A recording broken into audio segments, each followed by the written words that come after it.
Hi everyone, welcome to Emotional Anatomy and the Tree of Life. I'm Stephen Horn, and tonight I'm going to introduce you to some material that is really unique, I think really fascinating, and we're only going to scratch the surface of it, but it'll be a good introduction to this. I'm going to go back to, I think it was 1984. I had been working with Carl Robinson, and we had been playing with the Western four-element model. We'd been creating all these different things, applying the seasons of the year and the times of the day and all these things to the four elements and coming up with these very interesting patterns, which I found out a couple of years later. We had recreated all of the traditional models of Western herbal medicine coming back from Galen and through the thing. So that really was interesting to me because it had given me this idea that there was a pattern in creation, that there was that this same pattern coming up over and over again in just multiple ways made me really curious about, why that pattern repeated itself so much. So a guy by the name of Gary Gillum had suggested to Carl, when Carl showed him what we've been doing with the four-element model, that we meet with this individual named Roylon Mortenson. And so we went to a park in Salem, Utah, and Roylon was there with his wife, Esther, and he showed me this little model. It looked like a little tinker toy thing. I'm showing it on the rendering of it on the webinar here. And we had explained to him a little about what we were doing with the four elements, and then he showed us this little model and said that this is the tree of life, and it represents the pattern on which God created the universe. Now that's a rather bold statement, but because of what I had seen with the four elements, I was open to the idea that there was a pattern on which God created the universe. And so I actually went and visited Roylon very frequently over the next, about 6 months. And he showed me a lot of different things, and I kept learning, and finally he showed me some things and I got it. I got what the Tree of Life was all about, and I really said, hey, this is really something here. Well, meanwhile, around 1986 I had my first emotional healing experience, and that had made a very profound impact on my life, and I was led to do a similar thing with a couple other people. And in fact, there were 3 other people I had done some emotional healing work with. And at the end of the third one, I was really profoundly hit with the understanding that these emotional wounds, like sexual molestation and abandonment issues and alcoholism and all these different things, run in family trees, and they basically, go, and they're repeated generation after generation. And it hit me with such force that I literally broke down and wept several times in the next 24 hours. And I pled with God. I said, I want to help. I want to really, really help this. And it was shortly thereafter that I started to, I was still playing with the Tree of Life, and I was still trying to figure out how it worked. And I was trying to apply the Tree of Life to a lot of different of models. And I'm going to talk about this model in a second, but what came to me was, as I'd meanwhile learned about the Chinese 5-element model. I'd learned about the Ayurvedic model. I'd been looking at all these different energetic models and trying to figure out how they all fit together. And one of the things I was trying to do was work with what the traditional idea of the chakra system and see how that fit on the Tree of Life. And as I was trying to figure out how that worked, this prompting came to me: quit trying to make the chakra system fit the tree of life, and make the tree of life fit make the chakra system fit the tree of life. And I immediately saw how the tree of life overlaid on the body, and that's when the whole idea of emotional anatomy came.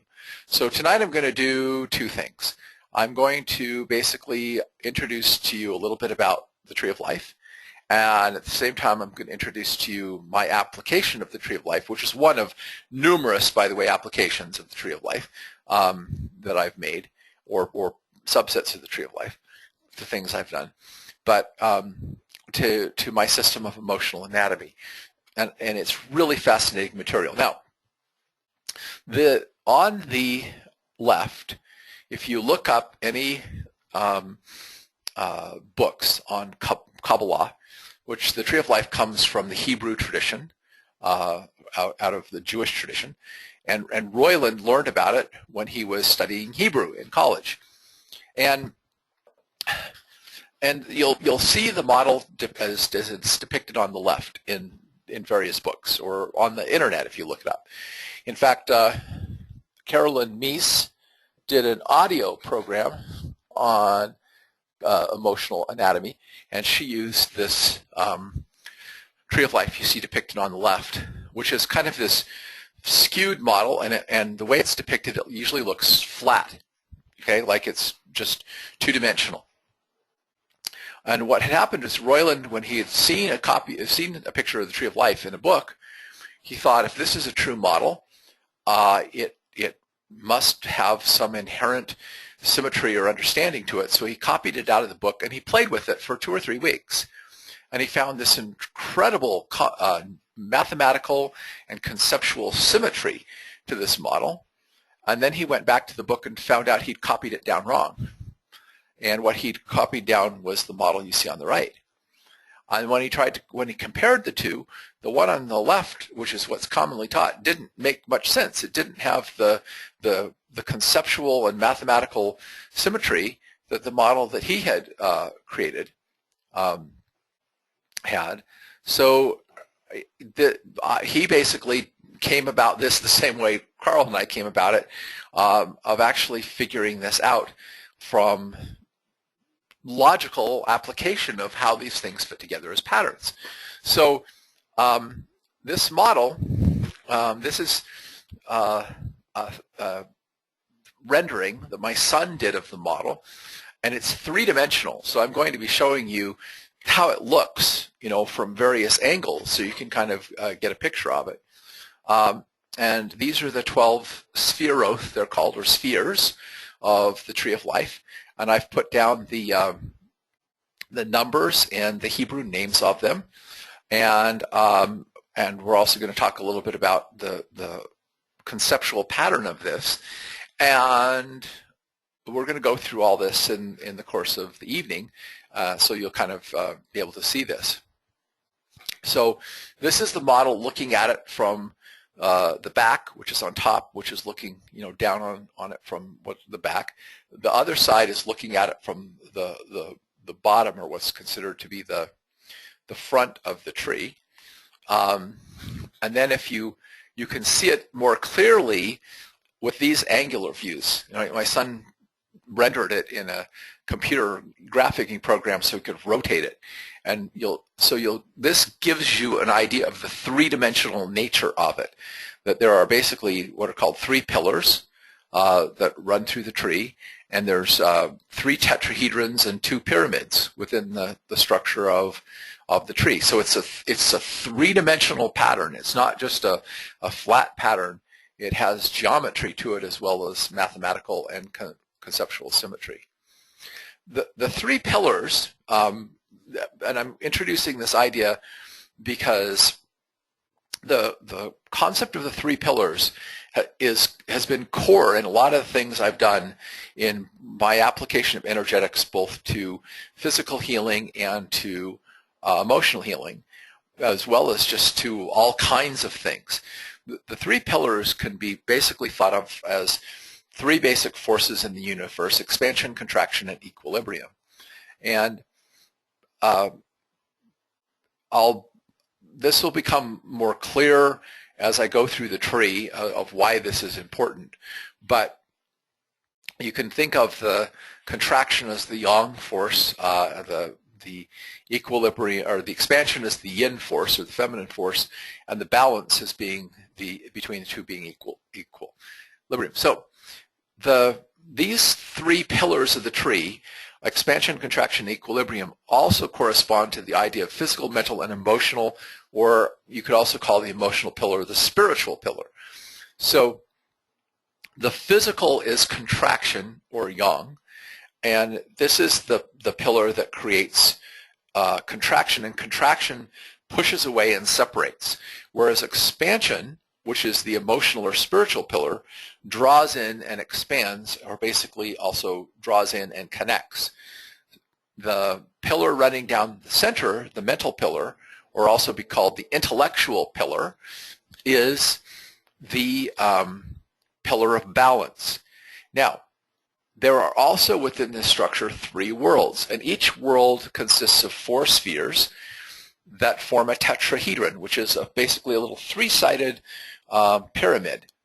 And so the top world, the top four spheres are the mental world, the middle four spheres are the emotional or spiritual world, and the bottom four Sphero are the physical world. So what this does is this creates an interlocking grid of that there's a physical concept, or a concept of contraction or separation in the mental world, in the emotional world, and in the physical world. This is a holographic image. So you also have the idea of the emotional or spiritual or the expansive pillar showing up in the mental world, the emotional world, and the physical world. And then you also have the mental pillar showing up in the mental world, the emotional world, and the physical world. So in other words, there is this nature of the Sphero that, as we see this, and this is real important to understanding the emotional anatomy part of this, because there is a physical idea of intellect and a spiritual or emotional idea of intellect. There is a physical idea of the spiritual or emotional world and an emotional idea of the emotional world. And there is a pure physical idea and a spiritual physical. And the same thing's true of the pillars running down the tree. The third Sphero down the center, which we'll talk about, is the only one that embodies all three. It has the aspect of being both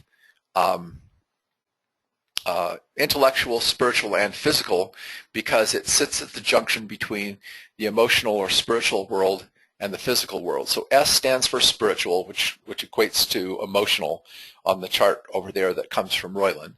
And I stands for intellectual or mental on Roylon's chart, and P stands for physical. So all the spheres have these inherent natures kind of overlapping in them. So when I saw this is how I saw the tree laying over the body. I saw the head, the world of the head, or the world of the intellect as the top world, the world of the heart, or the chest cavity being the next world, which is our emotional or social world, or things of the heart are also related to the spiritual, and then the abdominal cavity being the physical world. And then then you have the three pillars. The main pillar, the mental pillar going down the back, corresponds to the spinal column running down the back, and the other two pillars basically are the two halves of the body. I'd also at this time learned a little about rayet iridology and about polarity and energetics. And the right side is the father side of the body. The left side is the mother side. The right side sends energy. The left side receives energy. So you have the right side corresponding to the physical pillar, the left side to the spiritual and emotional pillar. And once I saw this, I began to play with it. And I began to actually, I use muscle response testing, and so I actually would muscle test these 12 areas of the body and on a person, and I would see which ones muscle tested weak. And I muscle test it by holding my hand about 5 or 6 inches in front of that part of the body. With the crown, it would be right on top of the head, and the forehead, or the third eye, being the next sphere. And then I'd use the temples on either side of the head as the right and left brain. The throat, which connects the world of the head to the world of the heart, comes at the throat. And then you have over the left breast and right breast is the heart, what I call the heart and thymus centers. And then the solar plexus, which is the bridge between the world of the heart and the world of the gut, is the number 7, the solar plexus. And then you have the left side of the abdomen, the pancreatic energy center, the right side, the liver energy center. Then over the belly button is the navel energy center, and over the genitals is the root energy center.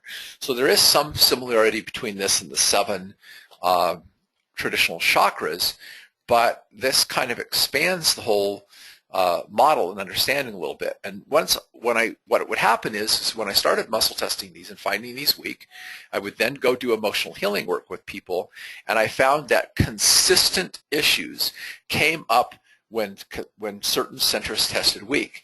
So in other words, when the root energy tested weak, certain problems consistently came up that were emotional issues that people would have associated with that energy center not being open, and so on, all the way up the tree. The ones that showed up the most often in people with emotional healing were the ones in the lower part of the body, because there is also, I found, that the older issues, the ones going back to early childhood, showed up in the lower energy centers, and generally speaking, the ones that showed up in the higher energy centers were things that took place later in life as an adult. So it was sort of like you were growing mentally, emotionally, and spiritually up through the tree. So I found that you always had to work on the lowest center first and heal that before you could work up and work on the other things, because those were the earliest issues that a person would have. So I'm going to take you through the tree. I'm going to take you through the 12 centers of emotional anatomy, and I'm going to give you a really, really brief introduction to the whole idea of the tree. The first Sphero, which you notice actually on this stands apart, it doesn't have a pathway. When you build a model, you have to create a pathway, but it literally doesn't have a pathway. It's disconnected. It stands aloof. It is the number 0, and its Hebrew name is Ein Sof. Ein meaning not, Sof meaning end, or not ending, or endless, having no end. So this Sphero has the idea of infinity, of basically nothing to numberless. Every one of these Sphero actually has within it a subtree. In other words, within each of the spheres, there is a whole tree that ranges from the Ein Sof of Ein Sof down to the bottom sphere of that Ein Sof. And so the range of concepts that runs through that what called secondary tree goes from nothing at the top to numberless at the bottom. And so it has the idea of infinity, or what we might think of as the void. It is beyond space and time. It is beyond creation. It is the realm, if you will, of the divine that has no limit, is endless, and is completely connected. So this corresponds to the crown energy, which is right at the top of the head. And it's right over where there's a little soft spot or skull, or in the skull, in the infant, that kind of is open when they're first born and then closes off. Some people actually think that's where the spirit enters the body. I don't know if that's true or not, but basically I found that the crown energy not only has the ability, is about basic life energy, basic life force. It's about you being embodied, if you will. And when it's open, people have a feeling of being alive or awake or alert or present. But when it tests weak, they are beside themselves. They are out of it. They are spaced out. They are not here. They're not present. It's like they're off somewhere else, okay? And they're not really, present in life. In fact, I haven't seen that happen too many times, but when I have seen it, it's been very, very dramatic. For example, one young man I worked with had this center tested really weak, and he was so attention deficit and so unruly that he couldn't focus on anything for more than a few seconds. And he had been kicked out of every school, public and private, he'd been put into. His parents were trying to homeschool him. They were desperate for help. That energy tested weak. I worked on helping him to become embodied. In other words, to basically come down to earth. And when I found a little bit about his case history, it turned out that his parents had gotten married against both of the in-laws, let's say, were opposed to the marriage. They didn't want them to get married. They got married anyway. After they got married, both sets of in-laws tried actively to break up the marriage. And the two of them had finally decided that they were going to get divorced when they found out she was pregnant. And then they decided to stay together for the sake of the child. But they both resented it. They both resented the fact that she was pregnant. And so this kid basically was born into the world not feeling wanted. So it was like he never fully came into this life. That's one of the things that tends to show up here. In other words, he never fully became embodied. And so he was spaced out. He was out in the ethers. And so that's, the nature of this first center. Now, the top sphere of the main part of the tree, whose number is 1, is called Kether. And the word Kether means to crown or encircle or to encompass. So if you imagine I take and I draw a great big circle, then everything inside that circle is Kether. It is encircled. It is encompassed. It is known. Everything outside of that circle is endless. So this basically helps you get the difference between the crown or zero center and Kether, or the number 1 sphere, because where Kether is defined, Kether is basically all of creation. Ein Sof is beyond creation. So everything in the universe is encompassed in the idea of Kether. And so the range of concepts that run through the secondary tree in Kether go from nothing to numberless and infinite. And it's the intellectual idea of the intellectual world. It's pure awareness, pure mind, pure. It's not even thought as we think of it, because most people, when they think of thought, they think of it as what goes on in our mind with all the chatter, all the verbiage that goes on in our brain. But the highest form of thought is just awareness. As one author said, who's listening to the conversation in your brain? That's the pure you, the pure intelligence that is you, is the observer, the listener. And that's represented, by Kether, which is the idea. And the idea that circle is 1 is also, important in this. So when I laid this over the body, this shows up as what people commonly call the third eye, which is awareness, which is consciousness, which is basically the inner eye of understanding, what some people call the mystical eye. It's the ability to basically receive knowledge from a higher source. And it's also integrative of the brain function. It's the ability to see both the forest and the trees, to see the part and the whole, to basically perceive everything. It's basically, like I said, when this center is tested weak, typically one of two things has shown up. One is that the person, there's something in the person's life that they are deliberately closing their mind to.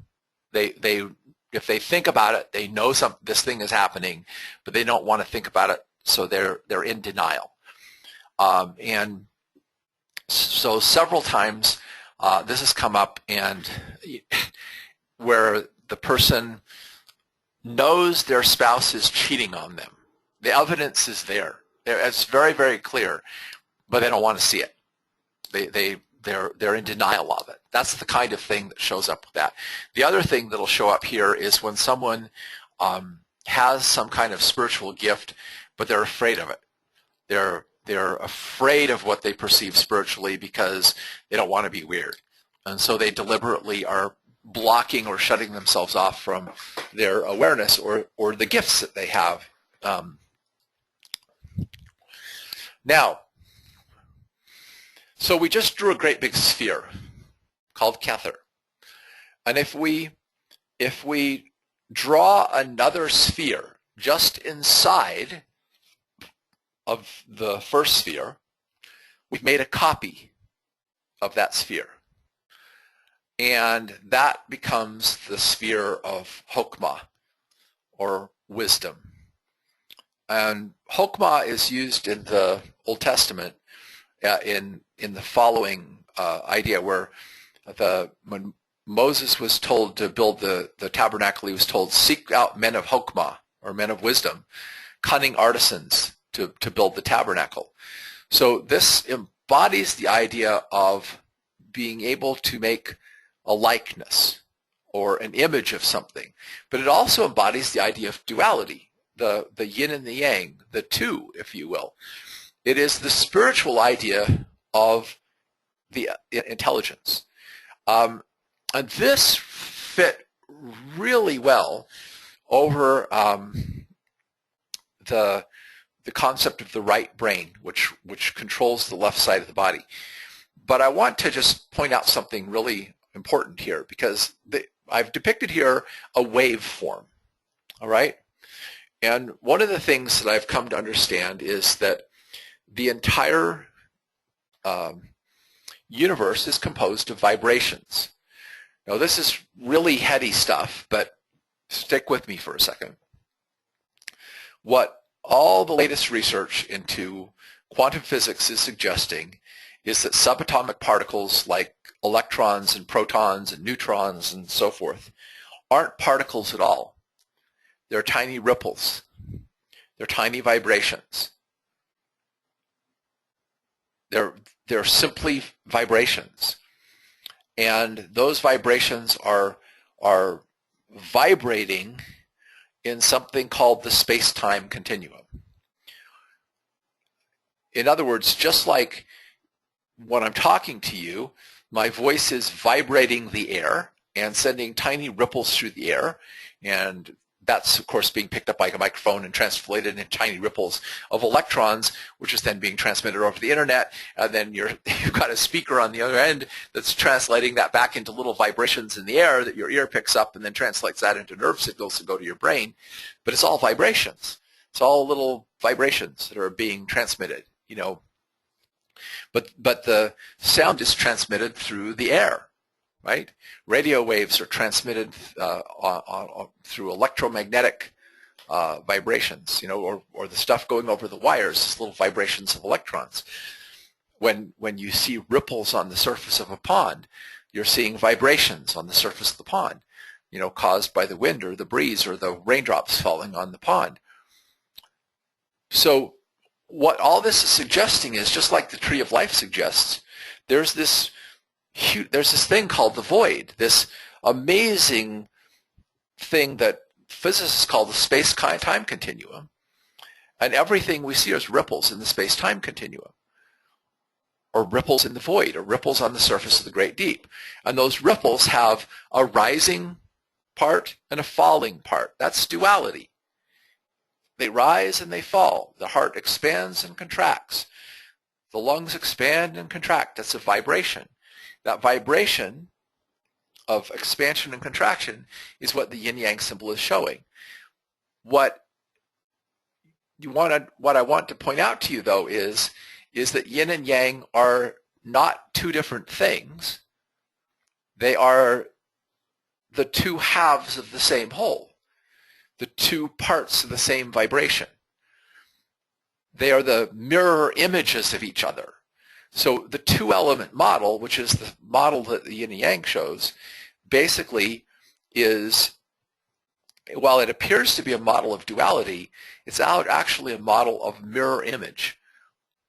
Okay? In other words, when you look at it's like the old-fashioned photograph on film.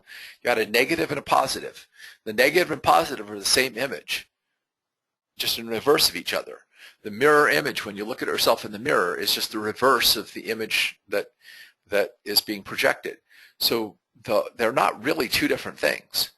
They're just the flip sides of the same coin. And that's Hokmah, that's wisdom. When you start to see that, you acquire wisdom.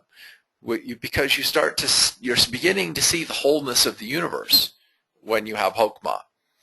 So this is the right brain center. And even though the right brain center I've got shown on the right brain center controls the left side of the body. So basically, it's still on the feminine pillar, because it's just that the brain is switched from the rest of the body. But this is where we have artistic thought, where we have body sense. It's also the side of our brain that processes emotions or feelings or so forth. It's the side of our brain that actually is able to see how things fit together into the bigger whole, into the bigger picture. And that's wisdom. Wisdom is the ability to see how things connect together. Does it make sense? Wisdom, the wisdom is also the artistic ability to create a likeness of something, or to visualize something, or imagine something, or image something. Okay? And so this is the more receptive side of the brain. It's the part of the brain that's open to new ideas, and it's actually where creativity resides, because all creativity is the ability to make connections with things that other people haven't seen before. An example of that is the guy who founded the first supermarket, Piggly Wiggly. He was working at a grocery store, and originally grocery stores, you had you went up to the counter and you gave the grocer your list, and he went back and picked all the groceries and brought them up to the front. Well, this guy was working at a grocery store. He went across the street to a cafeteria, went through the line and picked out the food he wanted and paid for it at the end. And he went back and he said, why don't we set it up so that people can go and pick out their own groceries, and we'll just have someone waiting up the front to ring them up as they leave. And the owner says, you don't know what you're talking about. That's not the way the grocery stores are done. But he quit, and he went and found somebody who believed in his idea, and they set up the first modern supermarket. See how that's what creativity is. It's taking two things that people haven't seen how they connect together before and joining them together. And that's wisdom. That's Hokmah. Okay? Now, I put the three pillars of the tree here because basically what we have is the top three spheres are basically setting up the whole structure of the tree going down. Because the oneness or balance that is in Kether becomes the duality or the image, okay, and the expansiveness of Hokmah, and then we have Binah. Binah, which is understanding. But Binah literally means the space between two things. So what it really is talking about is how things are different from each other. Hokmah is how things are alike, how things are connected. Binah is how things are different. And this is the other side of the mental world. And so when we gain understanding of something, this is the physical side of intellect, which corresponds to the left brain, which controls the right side of the body. Okay? So the left brain center is where we have all the words. Words are symbols. And one of the concepts that exists at Sphero number 3 is the idea of naming things. Because when we give something a name, we make it distinct from something else. Before I took field botany in college, leaves were leaves. After I took field botany in college, leaves were pinnate and palmate and simple and compound. They had different margins, they had different venations, they had different blah, blah, blah, and I never saw leaves the same because I started to see the difference in leaves because I was given words to label differences. I understand that Eskimos have 30 different words for snow, whereas someone who lives in the tropics might not even have a word for snow in their original language. So the naming or classification of things, the use of abstract reasoning exists in this side of our brain. But this is also the rational side of our brain that allows us to look at, does something make sense? Is this logical? Is this reasonable? In other words, it's the part of our brain that allows us to discard things that are not workable. Okay? So it is really the dividing part of our brain. And most people in our society, our left brain is way overtrained and our right brain is way undertrained. So we are overly skeptical. We're not taught to use our creative thinking and our creative brain. We're not taught to develop our more artistic nature. So we tend to be more logical and rational and so forth. So all this, the two spheres of Bana and Hokmah, when I looked at the model and bam, it laid on the tree, I went, wow, that makes perfect sense. You have the contrast or difference in the likeness, and the more emotional or spiritual side of the brain, and the more physical or rational side of the brain, and that corresponds very nicely to the left and right sides of the brain, which I've got this kind of summary slide here that basically shows the left brain is logical, sequential, analytical, verbal, rational, practical, scientific, mathematical, oriented towards the past and very compartmentalized, whereas the right brain is very intuitive, holistic, creative, visual, symbolic, imaginative, impetuous, artistic, philosophical, possibility-based, future-oriented, and associative. Which then brings us to the next sphere, which is Da'at. So the reason I put the 4 elements here is because each one of the worlds on the tree is composed of 4 spheres. So a world has basically the 4 winds of the earth, the 4 corners of the earth, the 4 winds of the earth, the 4 sacred directions, the 4 elements. Every world has its basic pattern of 4. The language these words are from Hebrew. These are words in Hebrew. Person just asked that question. So Da'at means to know or knowledge.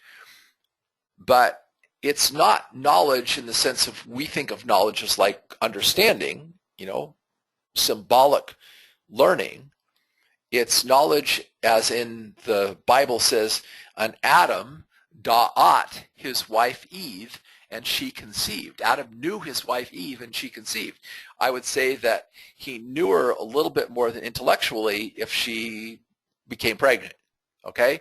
It's an intimate knowing. It's a knowing that's sure and connects beyond just knowing something in the brain.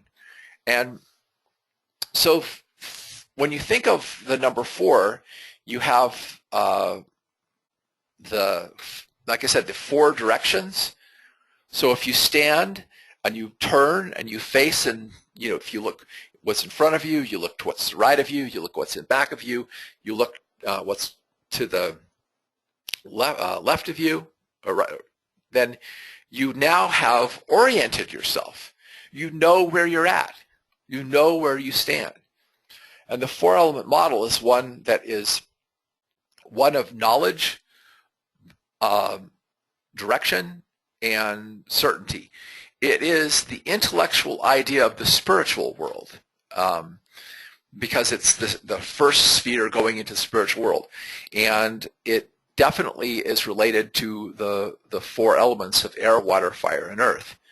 So I drew the spheres at the bottom to just point out that each of the three worlds is a little tetrahedron. You see the structure of the tetrahedron at the top. The tetrahedron is the first three-dimensional thing you can make with the minimum number of points. You can make a line which goes only in one dimension with 2 points. When you add the third point, you make a plane which basically has 2 dimensions. When you add the fourth point, you now have 3 dimensions, which creates the tetrahedron. And I've basically done my correlations with the directions and the elements and the left, front, right, back, and so forth. So there is this idea of these four elements in every sphere of us. So in our mind, we basically have 4 kinds of knowledge, 4 kinds of intellect. We have perception, awareness, we have our creativity, we have our rationality, and we have our knowingness. And that creates the world of the mind. But this is also the beginning of the next world, which is the spiritual world. And so this obviously sat at the throat, because the throat is the neck, and the neck is what connects the head to the chest. And of course, this is where our thyroid is, this is where our voice box is, this is where we communicate from. And that idea of communing, again, is the idea of coming into commonality, knowing, understanding, orienting, so forth. And this is also where we link thought and feeling. When people have a block at the throat energy center, typically they feel they can't express what they're thinking and or feeling, or they can't reconcile their thoughts and their feelings.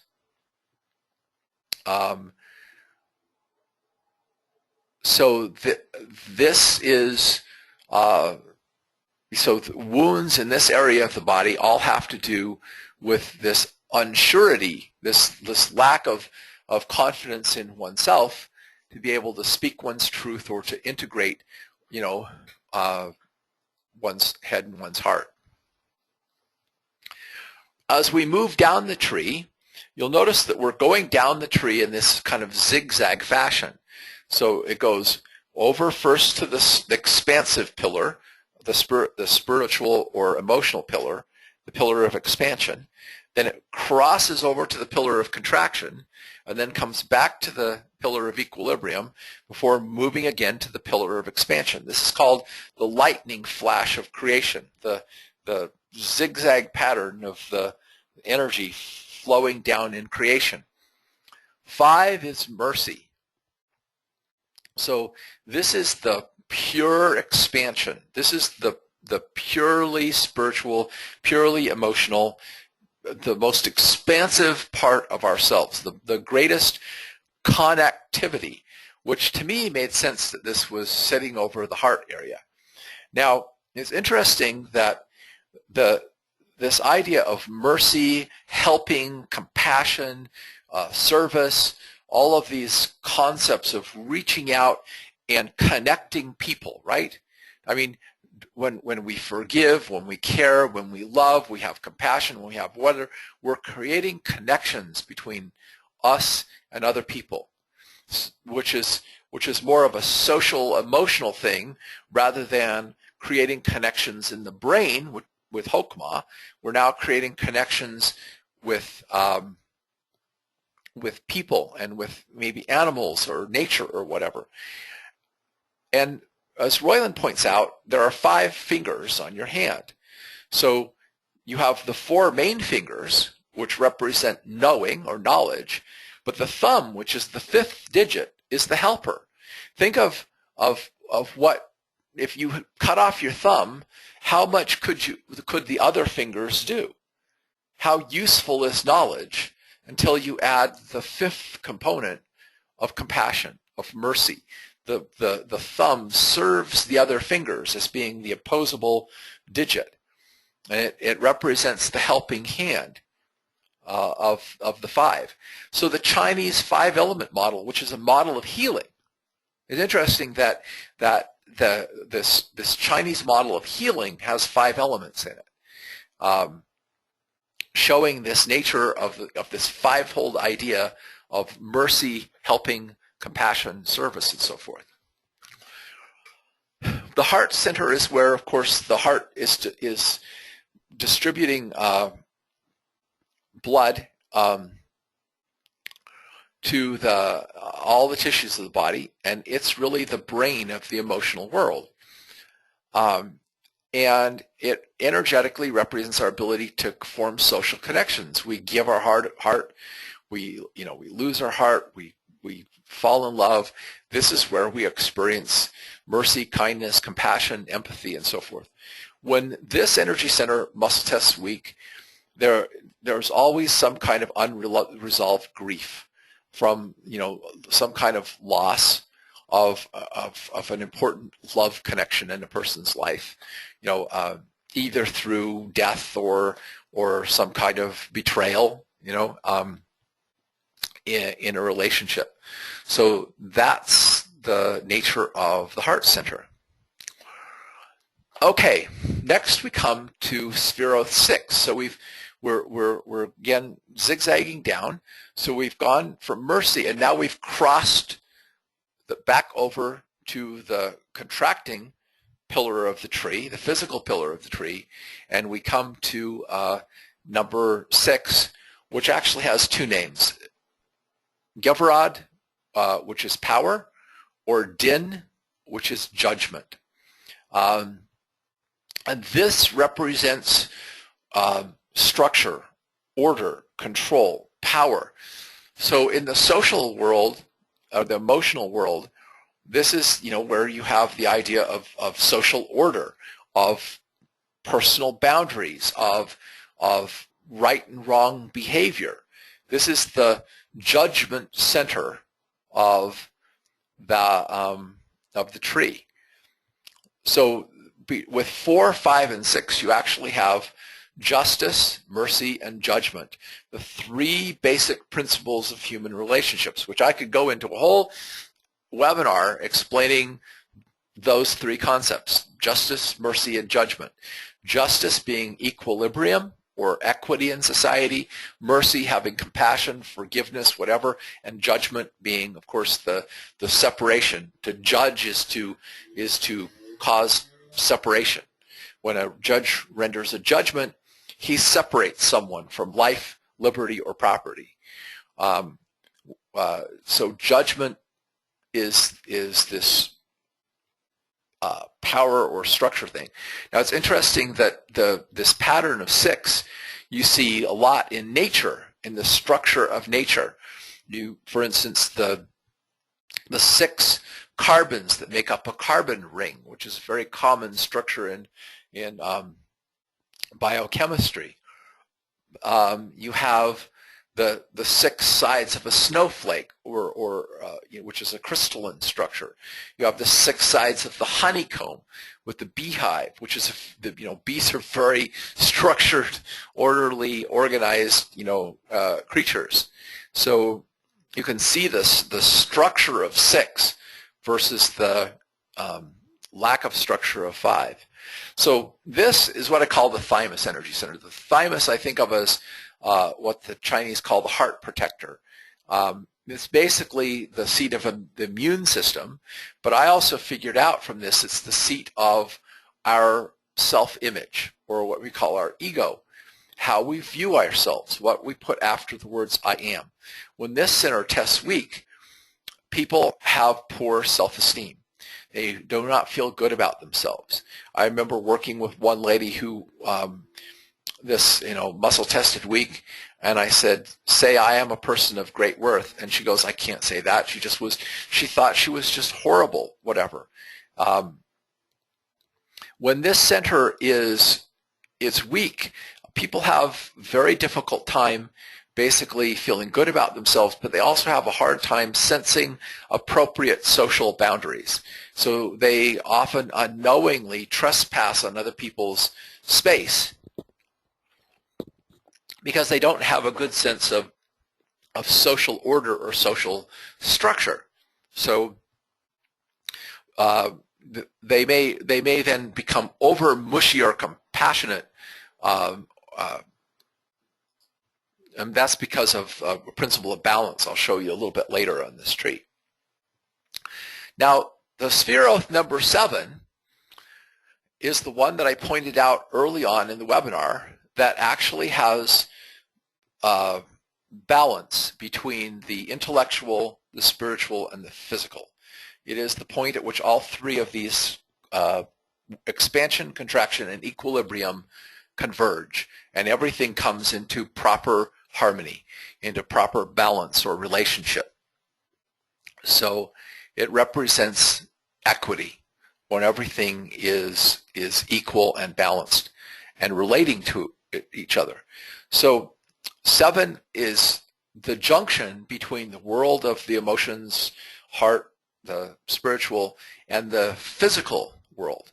And it the number 7 is really interesting because I want to show you a little bit about this, because Carl and I had played with this a little bit. You see the Star of David over here, which is a star which has 6 points, but the circle encompasses and touches all 6 points. So the circle is really the 7th point. It's the point that basically connects all the other 6 points. Now, if you fold the points inward, so that they come to the center, then they all converge at one point. So that's basically folding that inward to create a that point at the center that connects or reaches out to all the other points. So if you look on the model of the tree, there are 2 spheres, 4 and 7, which connect with, through pathways, to 6 other spheres, creating this structure that you see here on the upper right. And they are also the 2 tops of the 2 pyramids of the tree. So they are the two center points of the tree, the 2 balance points of the tree. But the absolute balance point is number 7, but both of them are connecting 6 other things. So I've used this 7-fold model a lot. Basically, you take the 4 directions, which is forward and backward, right and left, and then you add up and down, and then you just simply add to that the idea of center. So this particular application of the tree I've used in my basic emotional healing work as a 7-fold model. And I basically look at 3 pairs of opposite directions, which relate to those 3 basic directions, either going forward or back, right or left, up or down. And we also do this with 6 tissue terrains, with the biological terrain model that we teach. But the 7th point is the center point. 7th point is balance. In other words, the whole goal of working on the emotions or working on the biological terrain is to bring it back to balance, back to the center. So the 7th direction is towards the center. And this relates very much to a Native American idea where they, like I participated in a Native American pipe ceremony where you honor the 4 sacred directions, north, south, east, west. You honor Sky Father, Earth Mother, and then Great Mystery that sits at the center of everything and fills the universe, which is the idea basically back here that the 7th point reaches out and fills the universe. It's like Kether, or it folds into the center and basically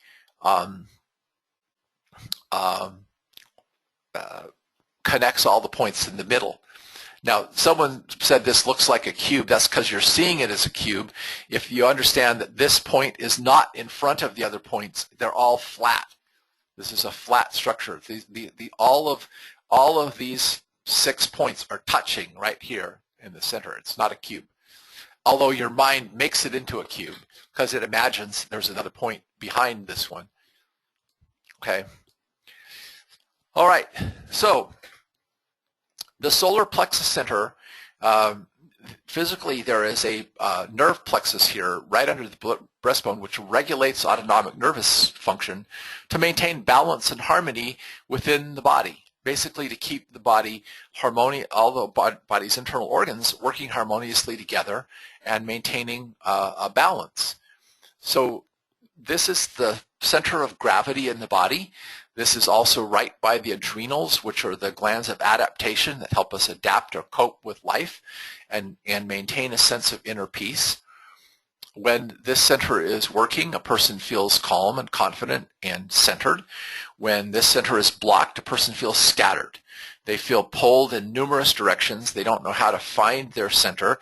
They don't know how to connect the various aspects of their life. They're just literally scattered in many different directions because the seventh center helps pull people together. Oops, I put the number 9 on this one and I meant to, okay. So we've been going down the tree. We've been on the center pillar. Now we go back to the spiritual pillar. Only now we're getting the spiritual idea infusing itself into the physical world. So the physical world is the world of separation. If you think about the physical world, everything in the physical world appears separate from everything else. You know, I am separate from you. You know, I am separate from the chair I'm sitting in. I'm separate from the room I'm in. I'm separate from the tree outside. I'm separate. In the physical world, everything is separate. In the spiritual world or the emotional world, everything is connected. I am not separate from anything. Everything, I'm connected to everything. And everything is connected to me. So the way the spiritual infuses itself into the physical world is it is the healing, renewing, enduring, vital thing that continually renews the physical, that continually refreshes the physical. And you notice that the number 8 is when turned on its side is the infinity sign, which is the symbol for ongoing, enduring, you know, continuing, continuous. Okay? So that is the nature of Sphero number 8. So when I laid this on the body, it laid over the pancreas, which is the home of what the Chinese might call the spleen chi, the ability to digest nutrients. But I found that the pancreatic energy was associated with the ability to recreate, to laugh, to have fun, to find happiness and joy in life. It's associated with pleasure, the spice of life.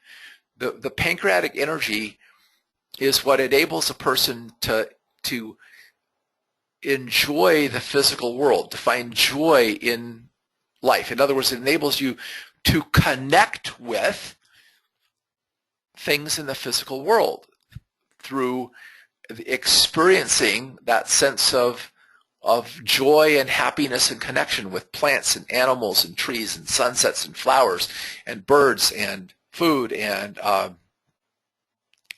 so forth. So when this center is closed, people have a hard time letting themselves have fun. They tend to be workaholics. They tend to feel overly responsible. They have a hard time making time to play and recreate themselves. So I call this the home of the playful inner child. They're out of touch with their playful inner child. Now we've moved down into the physical world, and the physical world is also the world of the child.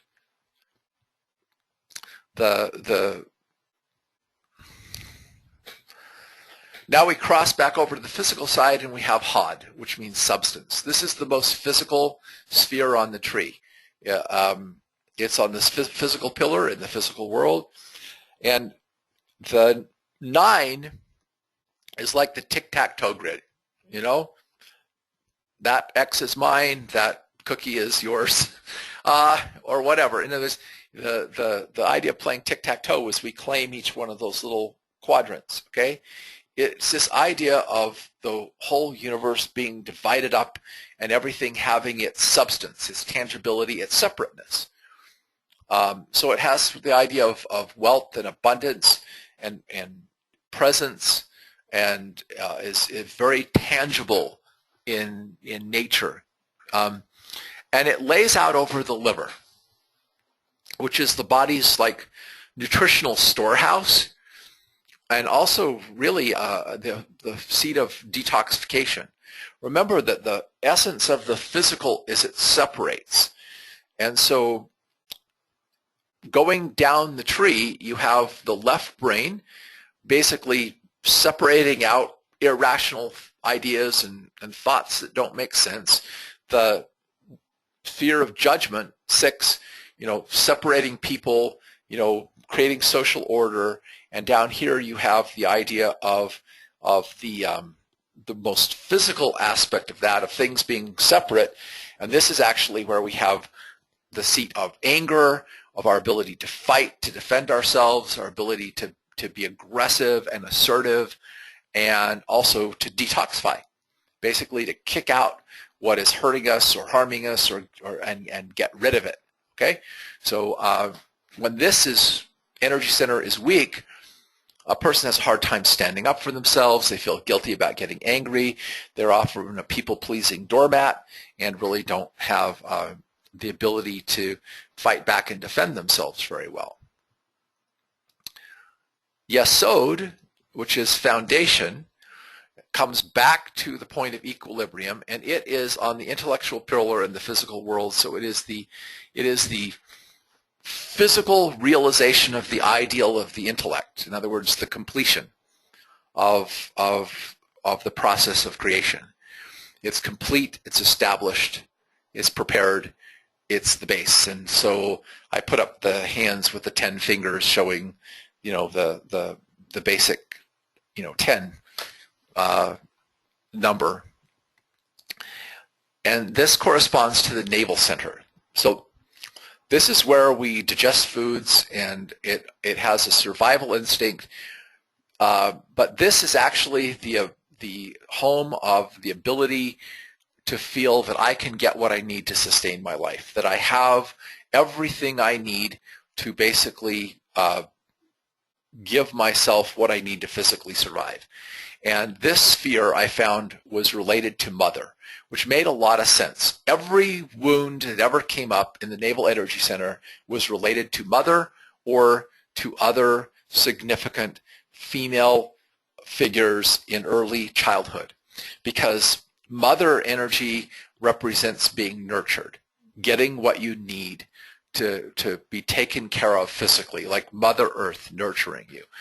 And the navel, of course, is where you are connected to your mother in the womb through the belly button, the umbilical cord. So it made perfect sense to me that this is where that is, and that continues on with our ability to digest and metabolize nutrients. A lot of times when this center is weak, a person was either an unwanted child, mom didn't want the child, mom didn't bond to the child, there was birthing trauma associated with this. In other words, there was some lack of feeling nurtured by a significant feminine presence in early childhood, and that often winds up as digestive problems, by the way. So I began, what I began to see was correlations between emotional issues and organs in the areas of these parts of the body, that basically emotional wounds in these parts of the body often were accompanied by physical ailments and so forth. Now that brings us to the last sphere, Malkuth, which is kingdom. Now, just like Kether is a sphere, which basically encompasses all of creation, and Ein Sof is everything outside of that, Malkuth is everything inside of Yesod. Make sense? In other words, Malkuth is not a sphere, it's everything inside that last sphere of Yesod. And so it has that same concept, and that's why those two parts are apart from the other 10 Sphirot. The one is everything outside of the tree, the other is everything inside of the tree. And it's represented by the number of 11, and it has the idea of finite, dwelling, limited, bounded, and so forth. And this, laid out over what's traditionally called the Root Chakra, which is where we have our pubic area and have sexual and eliminative functions. And I found that this was our ability to be grounded, to be connected to the physical world, whereas the crown is the ability to be connected to the spiritual world. And it always, wounds in this trace back to problems with father or father figures in early childhood, because it's the lack of a feeling of a protective father-like figure. So a male figure who creates safety and security for the child. So the root and the navel energy centers are the roots and foundations of life, because there are early childhood experience of mother-father, male and masculine and feminine energy, protection and nurturing. So now I'm going to go over some concepts here with you that I think are very interesting of how this applies. First of all, there are balance points all the way across this. So, for example, the ultimate balance points across the tree create this, always add up to the number 11. So in other words, crown and root, which are 0 and 11, are complementary concepts. They're on either end of the spectrum. Crown being the endless, infinite, root being finite, defined. You see? Complementary ideas. Okay? Then you have third idea. Crown, third eye center is crown. The navel center is foundation. So you have crown and foundation, the top and the bottom, okay? So to speak. Then you have the right brain, the intuitive brain, which is that spiritual or emotional idea of mind, that's imagination, creativity. And then you have the liver, which is the substance, tangibility, the most physical sphere of the tree. So you have imagination and reality, creativity and practicality, basically, on opposite ends. So here's the interesting thing. I find, for example, that a person who is overly angry and blows up a lot, okay, and loses their temper, typically is weak at the right brain energy center, because they lack the imagination, creativity, and mental empathy, if you will, to basically put themselves in the other person's viewpoint. They often also are lacking pancreatic energy, which is the other side of the physical world. In other words, they lack the ability to be playful, joyful, spontaneous, kind of so forth. So what happens is when you have certain energies that are closed, the energies that are opposite those become overexpressed. And what I found is if I go in and then I help open up the pancreatic energy, it calms down the liver energy. In other words, opening up the person to their playfulness and their imagination calms down their anger and irritability. So the complementary concepts and numbers of the tree over and over again prove to be completely accurate in terms of being able to see what was going on inside of a person emotionally. And I learned that it was never the thing that was over-manifesting that was the problem. It was always the thing that counterbalanced it, was blocked, that was causing the problem. And so between the upper and lower half of the tree, the tree basically makes a dividing point between 5 and 6. So in other words, you go 1, 2, 3, 4, 5, and then 6, 7, 8, 9, 10. Basically, those are complementary things, the upper world and the lower world. And everything basically then crosses from there. So heart versus thymus, mercy versus judgment. Okay? Then knowing versus relating. The left brain, which is logical, skeptical, analytical, versus the pancreas, which is playful, joyful, that sort of thing. So you can see the counterbalancing points. And of course also the counterbalancing points across the worlds too. Now, note this is what I think is fascinating to me about the tree. The physical pillar is this structured, physical, ordered, rigid pillar. It's kind of the masculine energy side of things, which is the yang energy, the energy that pushes apart, separates. Okay, and notice the numerical sequence of it: 3, 6, 9. Very structured, very ordered. But the more open, expansive, open-ended spiritual pillar that goes into expansion is 2, 5, and 8. Those are very open numbers. There's something about them that isn't seem quite closed. Whereas the numbers down the center are very balanced. 1, 4, 7, and 10. And I've showed you that the two central numbers are both numbers of orientation, the 4 cardinal directions and the 7 sacred directions. Basically, so the mathematics of this are quite interesting. Now, the other thing that I found fascinating in working with is, well, I had one lady who muscle tested weak on most of the energy centers, and she basically was like, when we went in to do emotional healing work with her, she described herself as a bus with passengers on each side of the bus who were arguing with each other, and neither of them could agree. It was like she was split down the middle. She couldn't coordinate or the two halves of herself, because her balance pillar of energy was not working properly. Now, there are a whole bunch of advanced concepts on this tree that are just absolutely fascinating to me. One of them is the pathways. In the main part of the tree, where the 10 Sphero are connected together, there are 22 interconnecting pathways, 3 horizontal pathways, 7 vertical pathways, and 12 diagonal pathways. Those pathways correspond to the 22 letters of the Hebrew alphabet.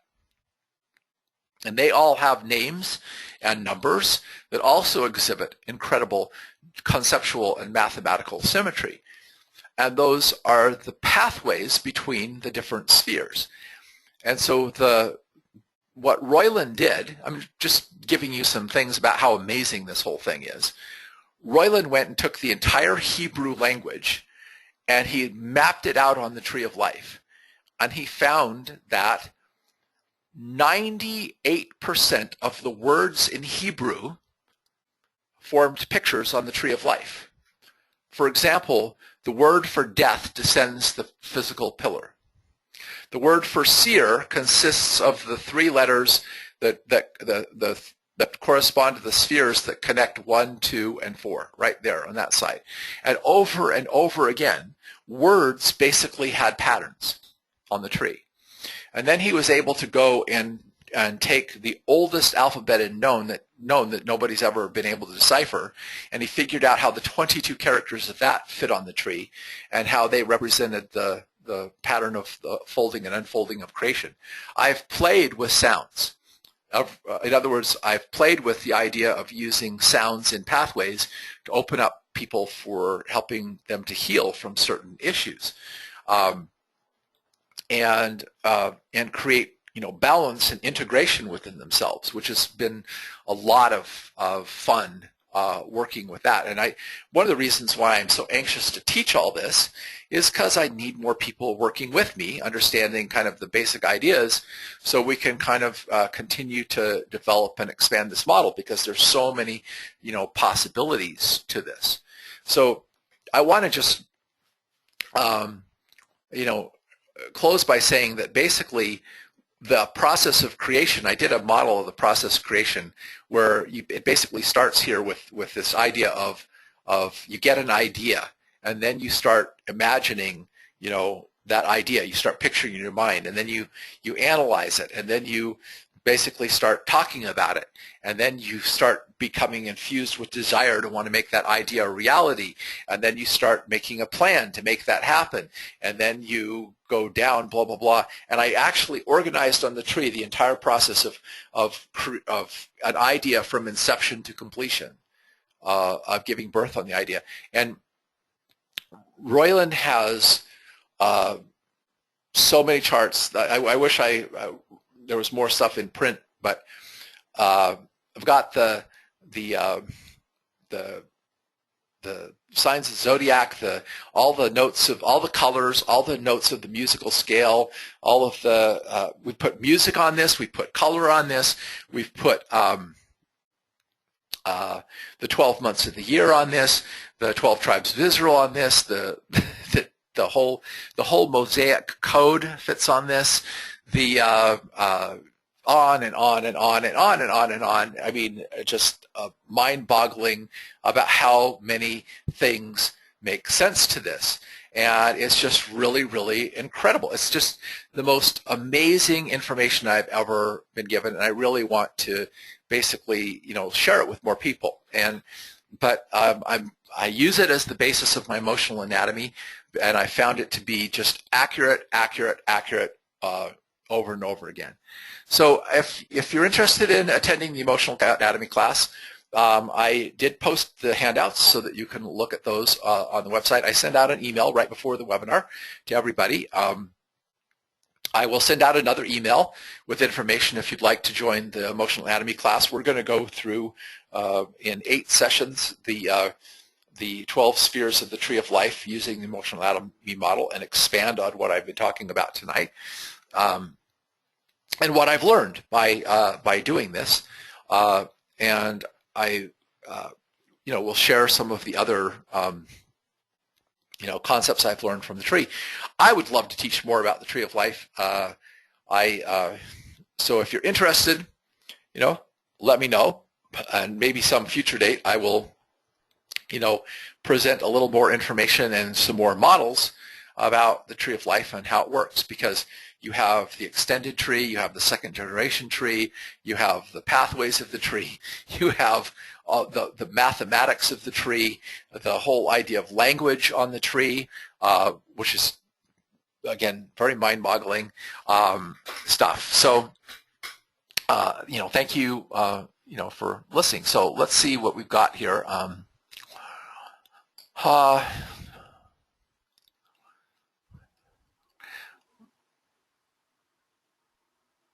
Okay.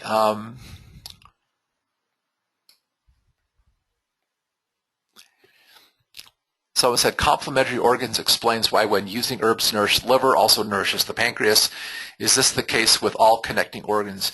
Actually, I have hypothesized that we could create a model of 22 basic actions of herbs that basically interact with the different pathways on the tree, but I haven't had time to sit down and actually work on stuff like this for quite some time.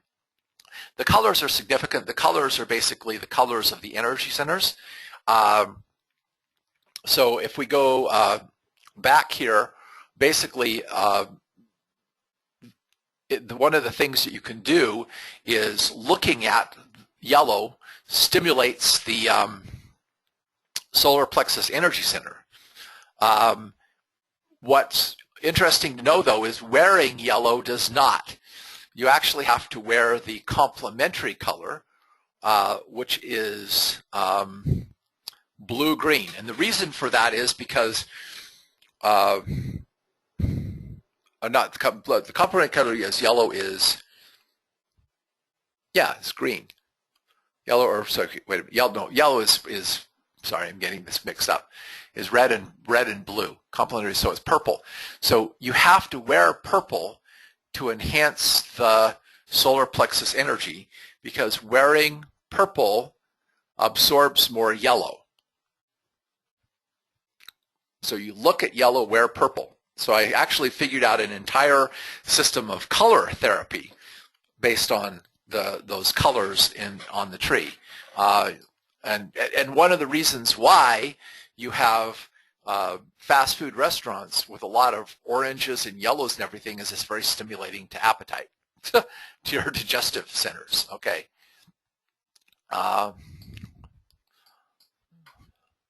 Okay, let's see. Any questions here? The course on emotional anatomy is not about working on things from a physical point of view. It's working on things from the mental, emotional, spiritual point of view. So I don't actually talk about herbal remedies that much. I'm talking about actually understanding belief systems, because what happens is what blocks the energy of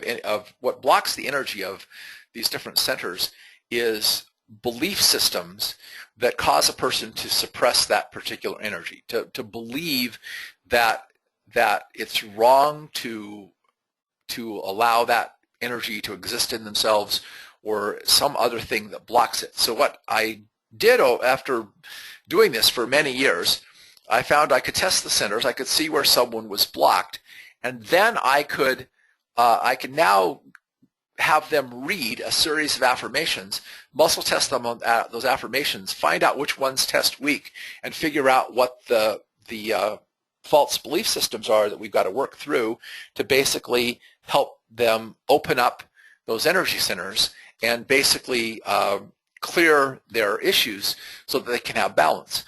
And what I found is that greatly accelerates physical healing. So in other words, you get these connections. So for example, you understand that the Sphero number 9, which is over the liver center, is connected to the liver and gallbladder. So yeah, I mean, you can work on the liver and gallbladder herbally, but if there are emotional issues that are inhibiting the liver gallbladder area, you can only get so far with herbs before you run into a block, and then you've got to clear the emotional things. And I will cover the color therapy in the course. Yeah, basically, someone asked, is everything in the Hebrew language based on this tree? Well, that's what Roylon found, is that the entire Hebrew language maps out word pictures on the tree of life. An example he gave me, which I thought was really interesting, is he talked about the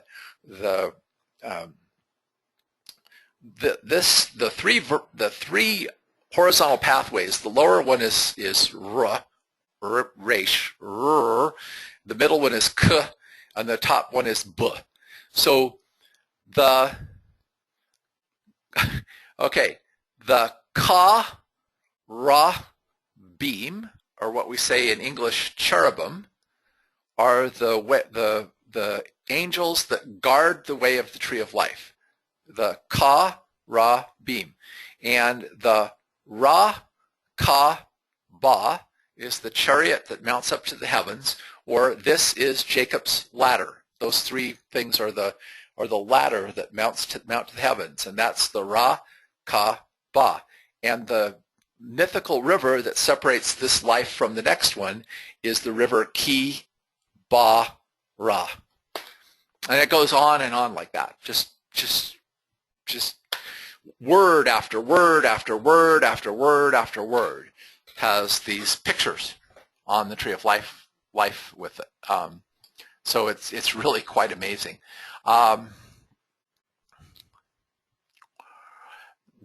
Okay, I actually have used a pendulum to test the centers, and not just muscle testing, and it actually works really, really well. The color that opens the pancreas is orange, or actually is yellow-orange. That's looking at yellow-orange, wearing its complement. The complement of yellow-orange would be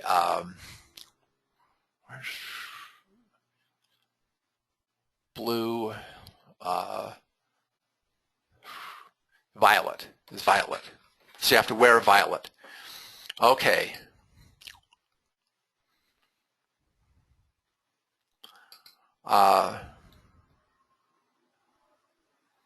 Colors on the homework were different colors than what you show on here.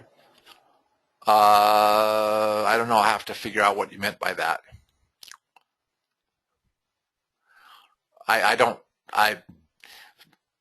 have a particular shape or opinion on what kind of the pendulum, whatever works for you. If someone likes the emotional and spiritual life pattern and not grounding, have physical problems from emotional energy, I guess I don't understand that question. A lot of people I found retreat up into their head and away from their body when they've had a lot of abuse and so forth in their early childhood. And so getting them to ground back down into their body is a matter of healing the wounds from childhood to basically get their energy flowing back down into. Okay. Explain how purple is complementary to yellow, because you have your primary colors. Okay, basic lesson in color therapy. Your primary colors, red, yellow, and blue.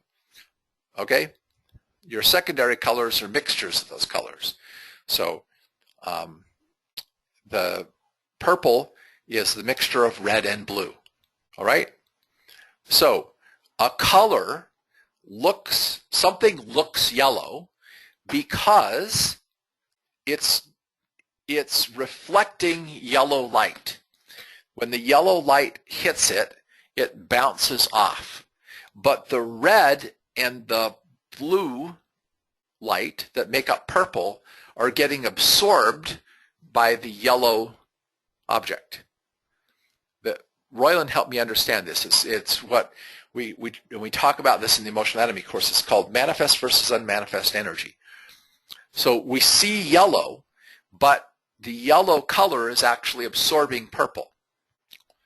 So when you're wearing yellow, you're absorbing more red and blue, which makes purple.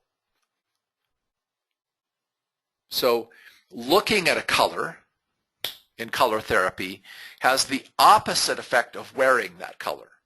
Because when you're wearing the color, you're absorbing its opposite color on the color wheel. Okay? And I can't really explain how to fix different issues on different things tonight, because that's, that's what the course is all about. I mean, that's eight weeks of course to go through how to, correct these different energy centers. The liver is orange, so basically you need to look at orange and wear its complement if you need to get more energy in the liver. If you have too much energy in the liver, you do the opposite. You wear orange to deflect it. Okay, let's see.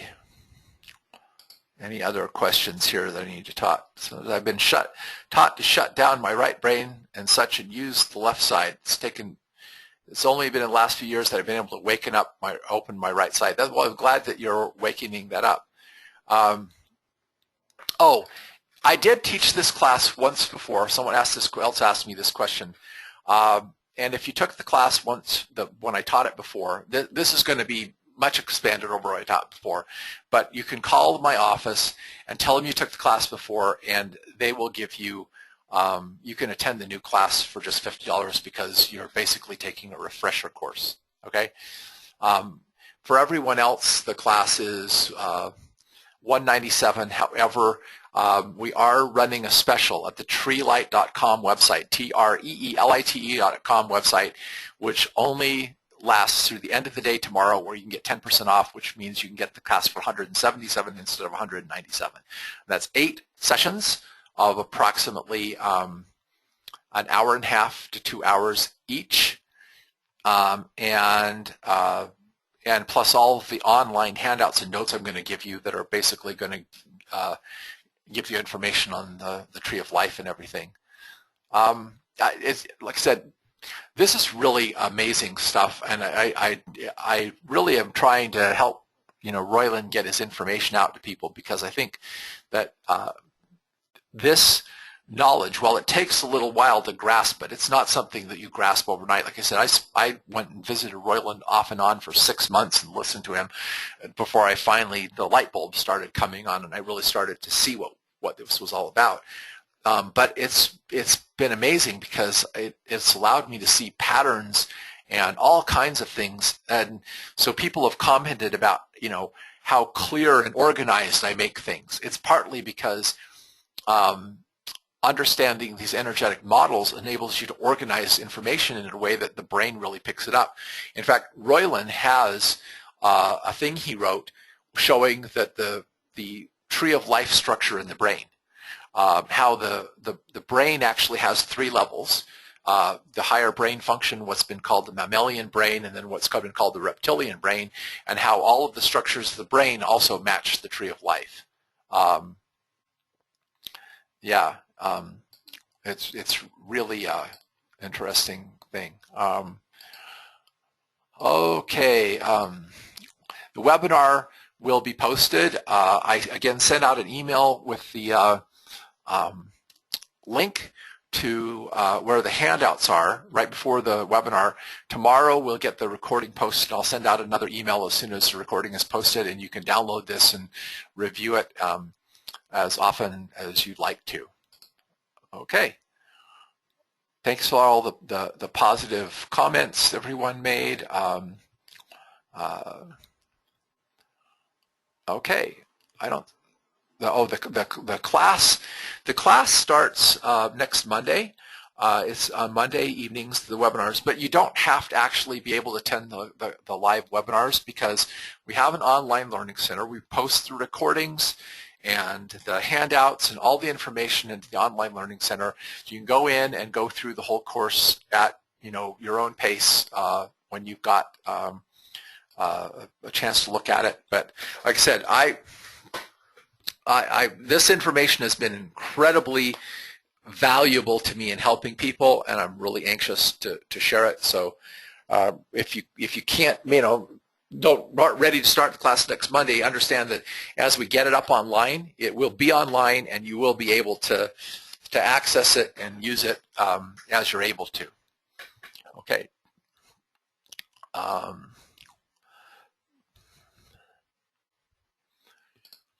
Let's see. I'm not sure what it would mean. Okay, when someone asks something about, like, if left arm is hurting or whatever, I can't tell you for sure when a certain part of the body is having a problem exactly what that issue is. But understanding the emotional anatomy helps you kind of go in and ask the right questions to start tuning into what is happening. Left side problems have to do with receiving things, with just the idea of being open, receiving, letting in, taking in, connecting to, etc. Right side with being able to defend oneself, push away, and so forth. So if it's a left arm, it has something to do with being able to receive, to open up. A lot of times, when you have a heart attack, it runs down the left arm, because that left arm tends to be connected to the heart energy center. So there can be issues with grief and sadness and other kinds of emotional wounds in the heart that can be associated and affect that side of the body. The course is about both assessing the emotional issues and clearing them. So basically, the access is indefinite, yes. If you get the class, as long as we have that class, the way I've decided to set this up is once you buy the class, and the reason why I'm putting it online, you've got that class. And I'm going to teach it again every year. And when I teach it the next year, all the recordings will go up and all of the previous students can actually watch the new recordings. So you can go online and review the class and pick up if I've added anything new anytime you want, because once you're enrolled in the class, you're enrolled in the class. So that's good. If you can't attend live, there's a forum on the Online Learning Center. I don't always get to answering questions right away, but I do answer questions that people post on the forum. So you can basically put the questions that you have about the material on the forum.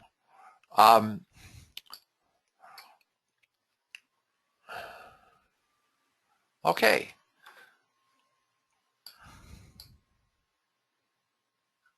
All right, so thanks everybody, and we'll